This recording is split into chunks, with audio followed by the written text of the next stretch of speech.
Imagine you're 24 years old. You just got your first decent paying job.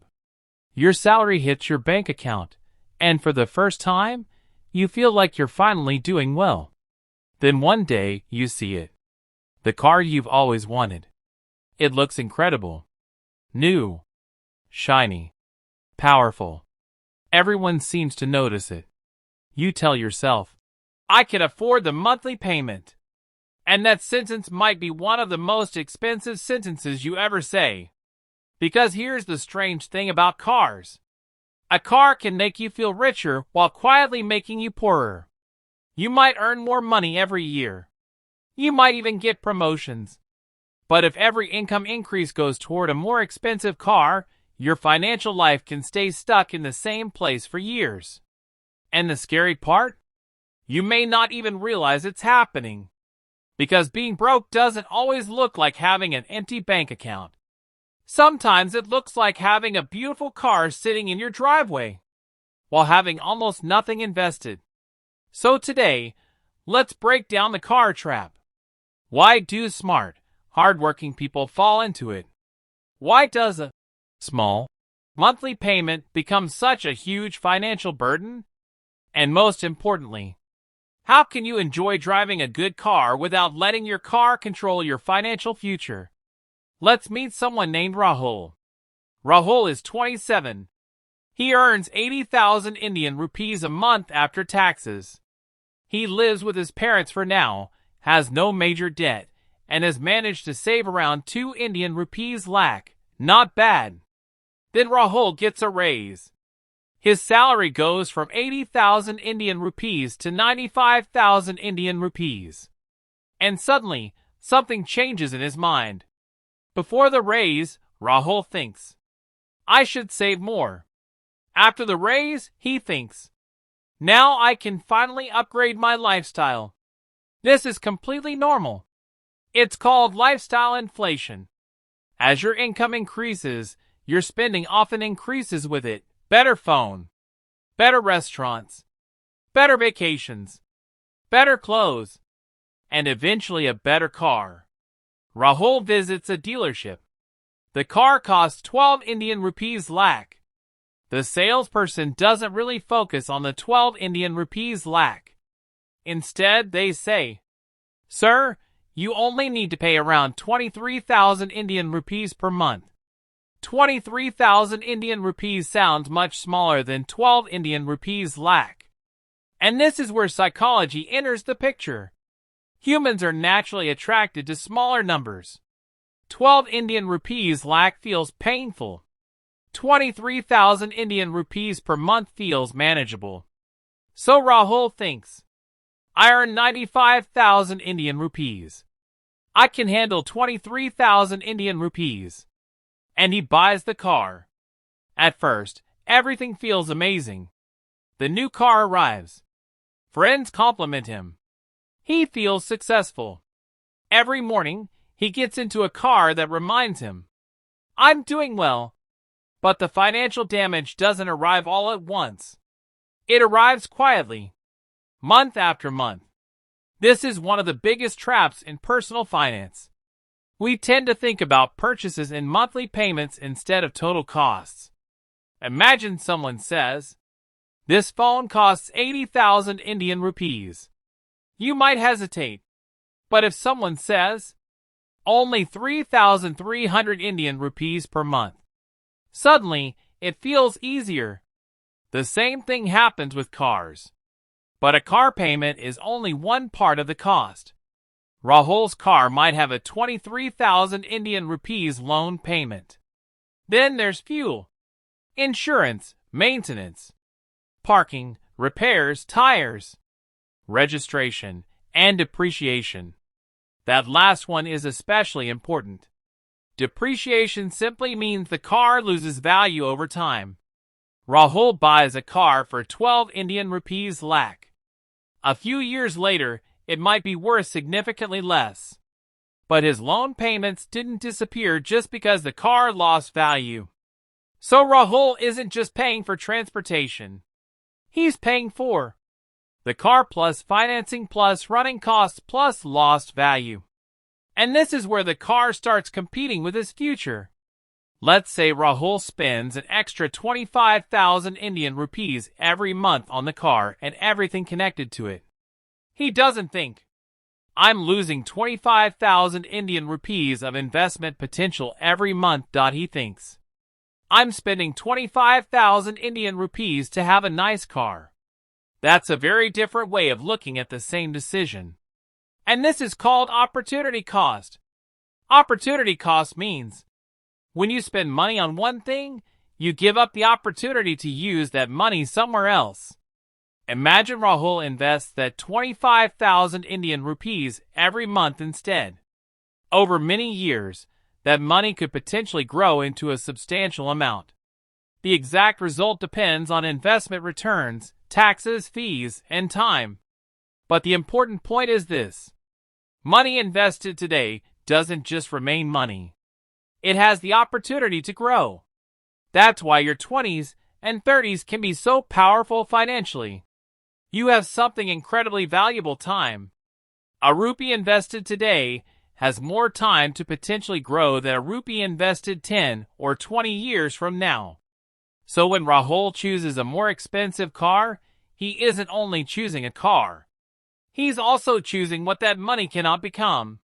It could have become investments, emergency savings, a home down payment, a business, financial freedom, or simply the ability to quit a job he hates. The car doesn't just cost money. It can cost options. Now here's the deeper question. Why do people spend so much money on cars? Because cars aren't just transportation. They are identity. Think about it. You don't just buy a car. You often buy what the car represents. Success, freedom, status, confidence, independence, even attractiveness. That's why car advertising rarely says, this vehicle will move you from point A to point B. Instead, it shows beautiful roads, successful people, luxury lifestyles, adventure, freedom, and admiration. The message is subtle.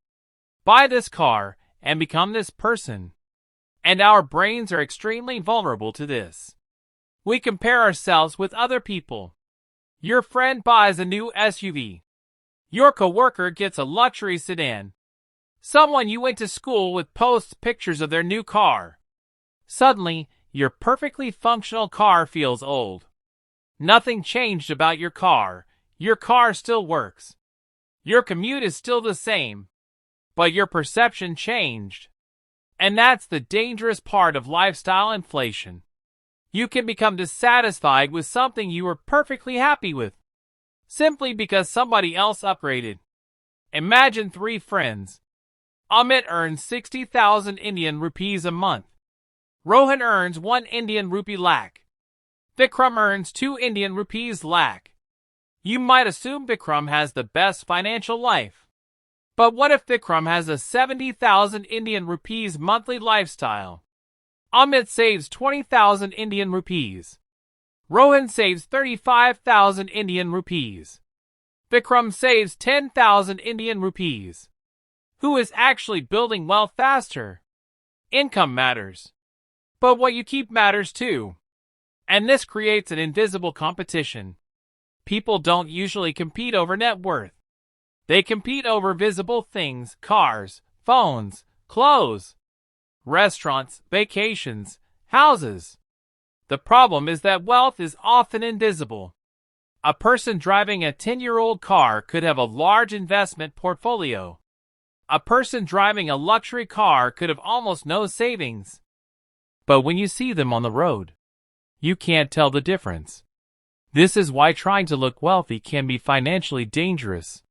Because the things that make you look rich are often the exact things that prevent you from becoming rich. Now let's go back to Rahul. 3 years pass. Rahul's salary increases from 95,000 Indian rupees to 1.3 Indian rupees lakh. His friends say, "Bro, now you can afford an even better car." And Rahul thinks, maybe they're right. His current car still works, but now it feels ordinary. So he upgrades again. This is where the cycle becomes dangerous. Income increases. Car gets upgraded. Monthly expenses increase. Savings remain low.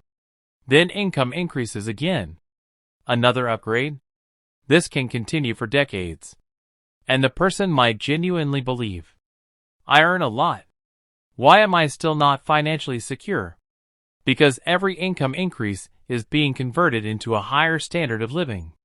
Instead of building assets, they're upgrading expenses. Here's an important distinction. You might be able to afford a car without being financially ready for that car. Banks and lenders usually care about whether you can make the payments. But your financial future depends on more than making payments. Ask yourself, can I still save every month? Can I handle an unexpected expense? Do I have an emergency fund? Am I investing consistently? Do I have high-interest debt? What happens if I lose my income for 6 months? These questions matter more than, can I make the monthly payment? Because affordability is not just about surviving the payment. It's about whether the purchase leaves enough room for everything else that matters. You've probably heard rules like, never spend more than 20% of your income on your car. Rules like this can be useful as rough guidelines, but they aren't magic numbers. Someone earning 50,000 Indian rupees a month and someone earning 5 Indian rupees lakh a month have completely different financial situations. Instead of blindly following a percentage, think about the bigger picture. Your car should fit inside your financial plan, not become the financial plan. If your car payment forces you to stop investing, that's a warning. If your car requires credit card debt to cover other expenses, that's a warning. If one repair would destroy your emergency savings, that's a warning. If you're constantly waiting for payday because your fixed expenses are too high, that's a warning. A car should make your life easier. It shouldn't make your financial life fragile. Here's something uncomfortable. Sometimes we don't buy expensive things because we need them. We buy them because we want other people to notice that we've succeeded. And there's nothing wrong with wanting nice things. The problem begins when you sacrifice your future to impress people who aren't paying your bills. Think about this. The person you are trying to impress probably doesn't care about your bank balance. They don't care about your investment account. They don't care how much debt you have. They see the car. They see the phone. They see the vacation. They see the house. They don't see the financial stress behind it. So you're essentially paying money to create an image that someone else gets to enjoy looking at. That's a terrible financial trade. No, that's not the lesson. Personal finance isn't about making your life miserable. If you love cars, enjoy cars. If driving is important to you, spend money on it. The problem isn't buying something expensive. The problem is buying something expensive without understanding what you're giving up. If your income is high, your savings are strong, your investments are growing, and your financial foundation is solid, a nice car may be completely reasonable. But if you're earning 60,000 Indian rupees a month, have no emergency savings, have expensive debt, and you're financing a car because you want to look successful, that's a very different situation. The same car can be a reasonable purchase for one person and a financial disaster for another. Before buying a car, don't ask only, can I afford the monthly payment? Ask 5 better questions. First, what is the total cost of owning this car? Include the loan, fuel, insurance, maintenance, parking, repairs, and depreciation. Second, will I still be able to save and invest every month? If the answer is no, the car is probably too expensive for your current situation. Third, am I buying this because I need it or because I want to feel successful? Be honest. There is no shame in wanting a nice car. But you should know what emotion you're paying for. Fourth, what happens if my income disappears? If losing your job for a few months would immediately put you in financial trouble, your fixed expenses may be too high. And fifth, What could this money become if I didn't spend it? This is the most powerful question, because now you're no longer comparing nice car versus old car. You're comparing nice car versus my future. And that's a much harder decision. Imagine two people. Both earn 1 Indian rupee lakh per month. Person A spends 30,000 Indian rupees every month on a car, lifestyle upgrades, and related expenses. Person B drives a modest car and spends 10,000 Indian rupees on transportation. Person B has an extra 20,000 Indian rupees every month. They invest it consistently. Over years, that difference can become meaningful. Not because person B found some magical investment. Not because they became a millionaire overnight. But because they created a gap between what they earn and what they spend. And used that gap to buy assets. That gap is where wealth is built. Income gives you the raw material. Saving creates the gap. Investing gives the gap the opportunity to grow. And time does the heavy lifting. Here's the mindset shift. A lot of people think the ultimate financial goal is, I'm going to buy the car I've always wanted. But eventually, you may realize there's something more valuable. Being able to say, I don't need to impress anyone. I can handle an emergency. I can take time off if I need to. I can invest every month. I don't have to stay in a terrible job because I can't afford to leave. I can buy the car I want without destroying my finances. That's a different kind of wealth. And nobody can see it from the street. But you can feel it every day. So here's the big lesson. Don't judge a car only by its price. Judge it by what it does to your entire financial life. A 10 Indian rupees lakh car doesn't necessarily cost 10 Indian rupees lakh. It can cost you years of investing. It can cost you flexibility. It can cost you emergency savings. It can cost you opportunities. And sometimes, it can cost you freedom. Before upgrading your car, try this simple exercise. Take the difference between your current transportation costs and the new car's total monthly cost. Then imagine investing that difference instead. Don't even calculate the exact future number if you don't want to. Just recognize what you're choosing. Because every rupee has a job.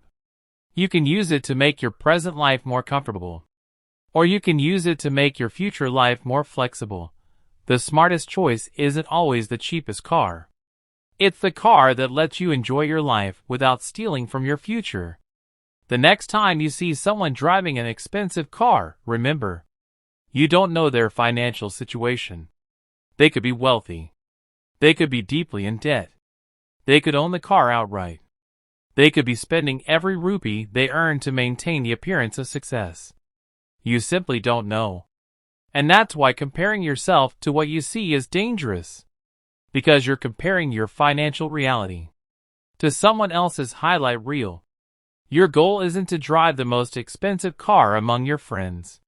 Your goal is to build a financial life where your choices become bigger, not smaller. Because real wealth isn't the car sitting in your driveway.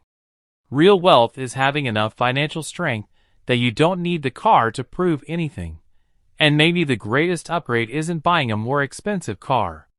Maybe it's reaching the point where you can afford one. But you don't need to buy it. That's when you know the car isn't controlling you anymore.